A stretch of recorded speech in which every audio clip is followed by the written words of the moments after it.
Marcus Sterling stood in his penthouse office, 3 identical envelopes in his hands.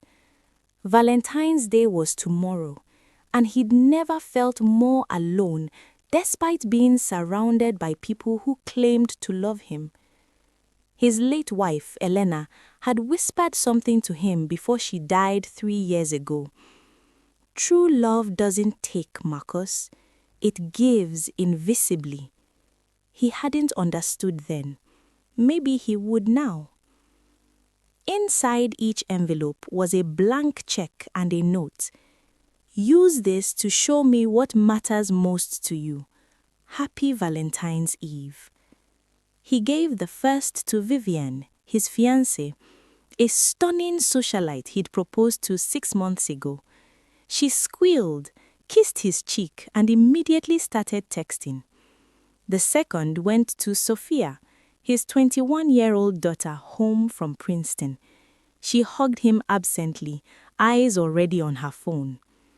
The third he left in the kitchen for Rosa, his housekeeper of 3 years, the quiet woman who always seemed to appear exactly when needed, who kept Elena's garden alive, who never asked for anything.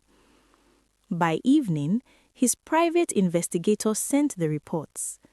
Vivienne had booked an exclusive spa resort in Sedona for herself. Her Instagram story was already live. Self-love Valentine's retreat, because you have to fill your own cup first. #bossbabe, #self-care, #love yourself first. Marcus appeared nowhere in the posts. The comments praised her independence. The bill, $47,000. Sophia had chartered a jet to Bali for her and 5 friends. Spontaneous girls' trip, she'd texted him with heart emojis. What she'd forgotten, tomorrow was February 14th, her mother's birthday. They'd visited Elena's grave together every year since the funeral, until now. Cost $93,000. Rosa's purchases were different.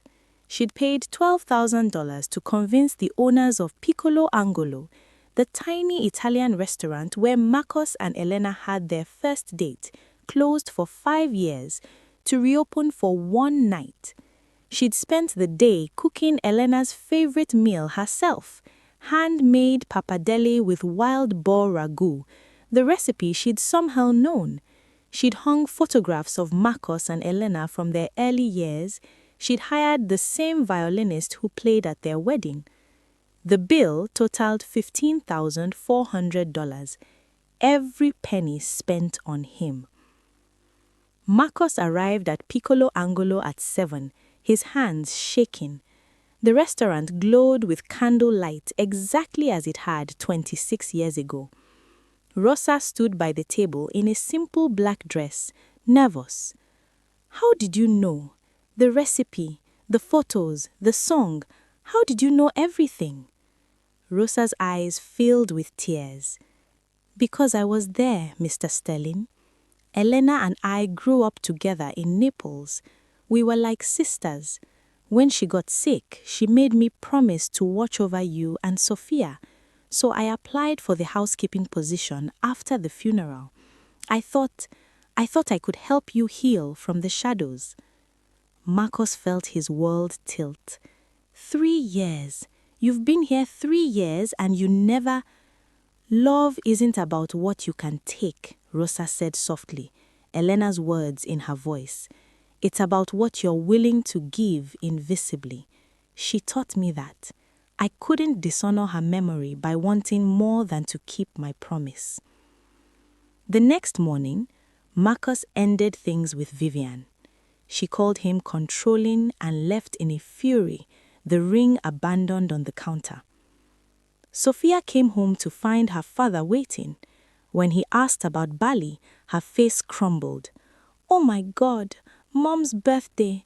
Dad, I'm so sorry. I got so caught up. She sobbed in his arms like she hadn't since the funeral. That evening, the 3 of them, Marcus, Sophia, and Rosa, visited Elena's grave with fresh roses. As the sun set, Marcus took Rosa's hand for the first time. Elena sent me someone who loved me enough to stay invisible, but I'm asking you to step into the light now, if you'll have me. Rosa smiled through tears. She told me you'd figure it out eventually. She always said you were smart, just slow with matters of the heart. Behind them, Sophia wiped her eyes and whispered to her mother's headstone. You always knew, didn't you, Mom? The Valentine's test was over. Love had won.